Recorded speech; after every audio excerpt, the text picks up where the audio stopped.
హన్మకొండ జిల్లా కమలాపూర్ మండలంలోని ఉప్పల్ గ్రామంలో గల ఓ కిరాణా షాప్లో కాల పరిమితి ముగిసిన కూల్ డ్రింక్స్ లభ్యమయ్యాయి. కుటుంబ సభ్యుల కోసం ఓ వ్యక్తి కూల్ డ్రింక్ ను కొనుగోలు చేశారు. అయితే ఆ కూల్ డ్రింక్ పై ప్రింట్ చేసిన తేదీని గమనించారు కస్టమర్. ఆ దుకాణ యజమానిని అడిగారు. దీంతో షాప్ యజమాని మండల డీలర్ను ఫోన్లో సంప్రదించగా దురుసుగా ప్రవర్తించి అసభ్యకర పదజాలంతో దూషించినట్లు పేర్కొన్నారు. ఇక ఈ మేరకు స్థానిక పోలీస్ స్టేషన్లో మౌతం ప్రకాష్, హేమలత అనే డీలర్ పై చర్యలు తీసుకోవాలని ఫిర్యాదు చేసినట్లు దుకాణ యజమాని తెలిపారు. ఫిర్యాదును స్వీకరించిన పోలీసులు గోడౌన్ పై రైడ్ చేసి కాలం చెల్లిన శీతల పానీయాలను సీజ్ చేసి విచారణ చేపట్టినట్టు తెలిపారు. విలేజ్ ఉప్పల్. నేను గత 10 సంవత్సరాల నుంచి కిరాణా షాపు నడిపిస్తుంటాను. థమ్స్అప్ డీలర్ అయిన కమలాపూరు మోటో ఓం ప్రకాష్ వాళ్ళ మిసెస్ హేమలత గారు డైలీ ఫోన్ చేస్తారు. థమ్స్అప్లు కావాలా, మజా కావాలని.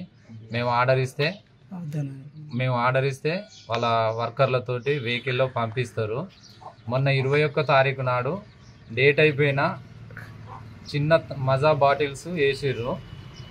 ఆ బాటిల్స్ తీసుకోపో అని చెప్పి అంటే మీరు 70 రూపాయలు భరించుకోండి, నేను 30 రూపాయలు భరించుకుంటా అని ఆ హేమలత డీలర్ అనేట ఆమె మాట్లాడి మేము తీసుకోము, కంపెనీ ఫ్రిడ్జ్ తీసుకున్నారు కదా, కంపెనీ ఫ్రిడ్జ్ బయట పెట్టండి, నేను తీసుకెళ్తా అని చెప్పి అన్నది ఆమె.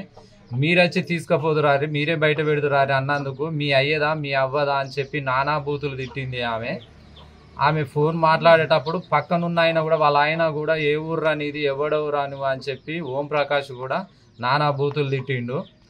అదే రోజు పిఎస్కి వెళ్ళి కంప్లైంట్ ఇచ్చిన 31వ తారీఖు నాడు. 31వ తారీఖు నాడు కంప్లైంట్ ఇచ్చిన. మళ్ళీ తెల్లారి సార్లు ఏం రెస్పాన్స్ నాకేం ఫోన్ చేయనందుకు మళ్ళీ 2వ తారీఖు నాడు పోయినా. నేను 2వ తారీఖు పోయినాక వాళ్ళ గోదాములు అంతా చెక్ చేసి ఒక Tata AC Rinda, police van Rinda date అయిపోయిన సరుకు పట్టుకొని వచ్చారు వాళ్ళు. మళ్ళీ నేను కేసు పెట్టిన. నా పేరు తిరుపతి భిక్షపతి, మాది భీంపల్లి. నేను ఇక్కడ కిరాణా షాప్ కాడి మజా బాటిల్ కోసం వచ్చిన 20 రూపాయలు మజా కావాలని అడిగినందుకు ఆ బాటిల్ ఇచ్చిండు. ఇస్తే నేను తీరా చూసేసరికి దాని మీద డేట్ ఎక్స్పైర్ అయి ఉన్నది. ఈ ఎక్స్పైర్ అయింది, నువ్వు ఎందుకు అమ్ముతున్నావు అని చెప్పి దుకాణదారుని తిరుపతిని కోపడ్డా.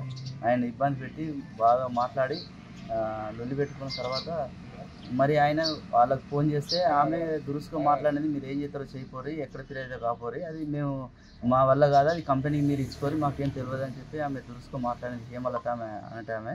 ఇక తర్వాత దీనిపైన పోలీస్ స్టేషన్కు ఆయన కంప్లైంట్ చేయడం జరిగింది. మరి గవర్నమెంట్ కంప్లైంట్ అయిన తర్వాత 1 వీక్ అయినప్పటికీ కూడా ఇప్పటికి కూడా ఈ పోలీసు వాళ్ళు వచ్చి ఇక్కడ ఏం జరిగింది ఏం కదా అని చెప్పి పట్టించుకోలేదు. దీనిపైన ఫుడ్ సేఫ్టీ వాళ్ళు చర్య తీసుకొని చట్టరీత్యా ఏదైతే ఈ ఎక్స్పైర్ అయిన డేట్ అయిన ఈ శీతల పానీయాలు అమ్ముతున్నారో వాళ్ళు డిస్ట్రిబ్యూటర్స్ ఎవరైతే ఉన్నారో వాళ్ళ మీద కఠిన చర్య తీసుకోవాలని చెప్పి నేను ఒక కొనుగోలుదారునిగా బాధ్యతగా నేను చెప్తున్నాను.